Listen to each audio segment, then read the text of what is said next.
Olá, meu amigo, minha amiga, muito obrigado de verdade por vocês estarem aqui no nosso Portal do José. É muito importante termos esse espaço aqui para a gente se manter conectado, para que a gente possa se ajudar uns aos outros aqui, a termos mais argumentos, mostrarmos mais verdades para as pessoas que ainda não enxergaram as coisas que estão acontecendo aqui no nosso país e a degradação humana que parcela da sociedade brasileira está sofrendo. Pessoas que hoje são criaturas irreconhecíveis. Eu mostrei para vocês no nosso encontro mais cedo o que aconteceu no seio de uma família que foi fraturada agora, foi destruída pela morte, pelo assassinato brutal, por razões eminentemente políticas e do pior nível possível, né? O que esconde também uma doença, uma enfermidade muito grande que está acometendo uma parcela da sociedade brasileira sem nenhum tipo de confrontação a esse tipo de processo que está acontecendo aqui no Brasil, principalmente por instituições como os veículos de comunicação que poderiam ajudar, poderiam impedir até que a sociedade fosse para esse caminho que nós estamos metidos aqui no Brasil. Pois bem, vou conversar com vocês sobre os últimos acontecimentos que aconteceram de ontem para hoje, algumas situações paralelas também que acabaram ficando meio amortecidas, mas são coisas muito importantes que a gente não pode deixar em segundo plano, não. Antes de mais nada, se você está chegando agora no nosso portal, quero te convidar a se inscrever aqui também, você é muito bem-vindo.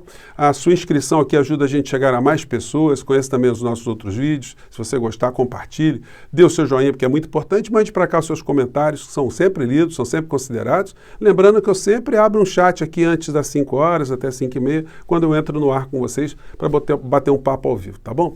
Gente, vamos seguir aqui algumas situações. Em primeiro lugar, hoje mais cedo, eu fiz um papo com vocês, comentando o encontro virtual que Bolsonaro teve com uma parcela dos irmãos do Marcelo Arruda. Gente, foi uma coisa estarrecedora, realmente de tirar o sono. Eu tenho visto muitas pessoas falar que o presidente não prestou solidariedade à família como um todo, né?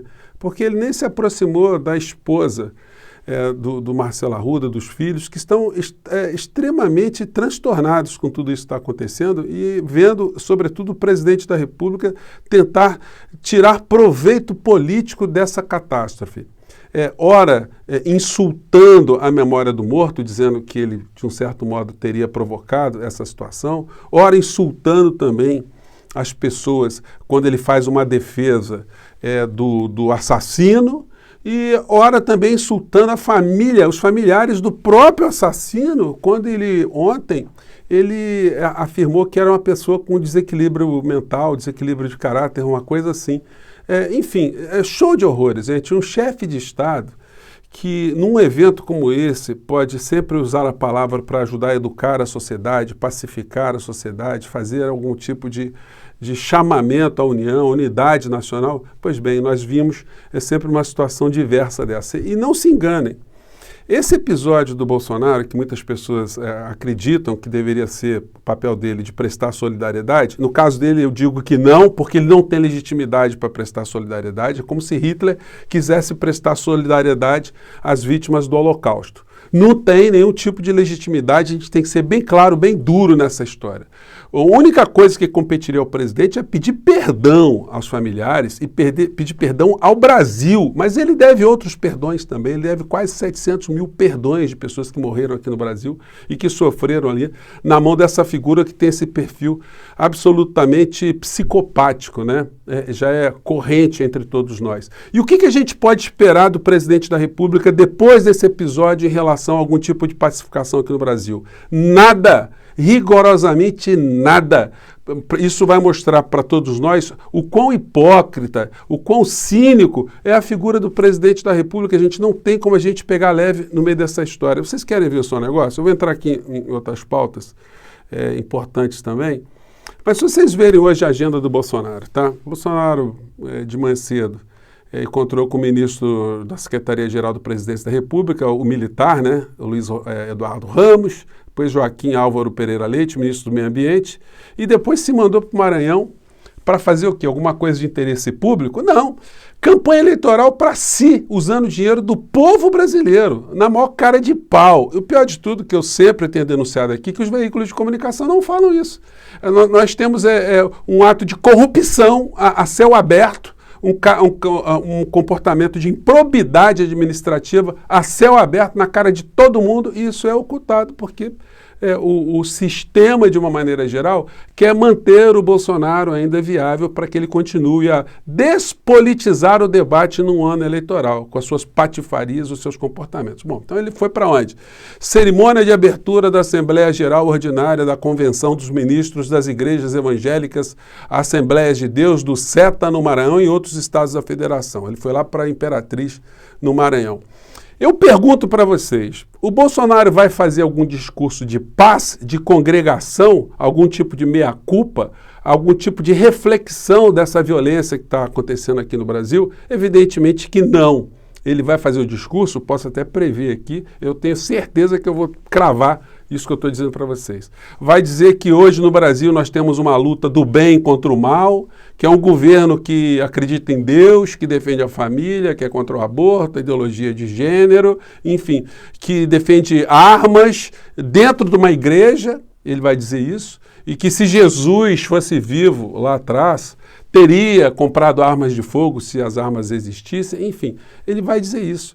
E vai cada vez mais demonizar, colocar no campo do mal todas as forças que não estiverem juntas com ele nessa campanha eleitoral. Então é isso que está acontecendo. E onde estão as instituições, o Tribunal Superior Eleitoral, o Ministério Público Eleitoral, né? O senhor Augusto Aras, que é o Procurador-Geral Eleitoral, evidentemente ninguém está vendo nada. Eu fiz 2 representações já ao Ministério Público Eleitoral desse tipo de utilização de espaço público para fazer campanha eleitoral.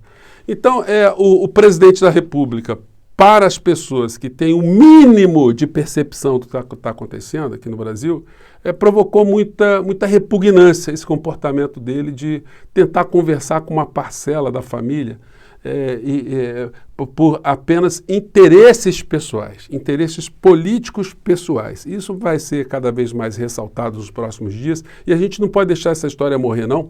E também temos que ficar com muita atenção em relação à vida do assassino, porque a vida desse assassino pode estar correndo risco, porque essa figura viva é uma figura que o depoimento que nós já podemos aguardar não será nada favorável à figura do presidente da República. Então é uma figura que merece todo tipo de cuidado, né, em relação a esse aspecto aí, como qualquer pessoa que merece sempre ter a sua vida preservada em qualquer circunstância. Pois bem, ontem, aí a gente sai um pouco dessa pauta, a gente vai voltá-la um pouco mais à frente, eu comentei com vocês, fiz um vídeo aqui mostrando a distorção que está acontecendo aqui no Brasil, pelo mau uso, inclusive, das expressões, né? Quando se fala as Forças Armadas, militares, estão conspirando contra a democracia, estão lá importunando o Tribunal Superior Eleitoral, eu fiz questão de frisar que não são as Forças Armadas enquanto instituições, são cupinchas, cúmplices, são subalternos ao presidente da República que estão ganhando um dinheiro gordo para fazerem esse papel de tumultuarem, ou pelo menos tentarem tumultuar as eleições aqui no Brasil. Vi alguns colunistas acentuando isso de maneira muito contundente, gostei de ver ontem, especialmente ouvi o Reinaldo Azevedo falando disso, na linha que eu já tenho alertado há algum tempo, e hoje os jornalões parece que estão percebendo que o Bolsonaro está querendo sair do cercadinho. Enquanto ele é um fantoche, ele é uma marionete, um boneco do posto que está sendo útil para todos os negócios que estão sendo feitos na área econômica, está tudo bem. Mas quando ele já começa a desenhar alguma coisa que saia fora desse quadrado, aí os meios de comunicação parecem já estarem dando aí as primeiras linhas de avisos, né? O editorial hoje do Estado de São Paulo diz: o ataque do Ministério da Defesa às eleições. Vejam bem, não falaram Forças Armadas nem militares. Eles apontaram a crítica para o Ministério da Defesa, que é um órgão do Poder Executivo, enfim, um órgão administrativo que está ali cumprindo o papel de ser pau-mandado das insanidades do presidente da República. Então eles vão falando aqui dessa história e num outro jornal, já de uma outra família, a mesma coisa, usando as mesmas expressões, ou a mesma expressão. O editorial do Globo também salienta isso, para nunca generalizar que são as Forças Armadas como um todo, né? A matéria diz aqui, deixa eu colocar de novo aqui para vocês, né? Diz aqui, Ministério da Defesa não é fiscal de eleições. Tentativa de usurpar a atribuição do Tribunal Superior Eleitoral é inconstitucional e corrói credibilidade das Forças Armadas. Então o jornalão aqui está dando a dica de que eles já começam a perceber, começam a ver que essa história está indo longe demais.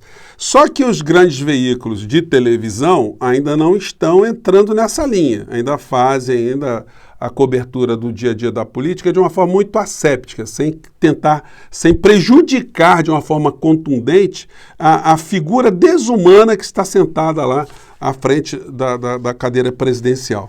E aí o jornal, também nesse papel ambíguo, esse papel oportunista, né, que eles sempre fazem também, onde a televisão apresenta uma abordagem e os jornais impressos outra, diz aqui, inadimplência recorde põe em xeque ampliação do crédito consignado. Gente, aquilo que a gente tem denunciado.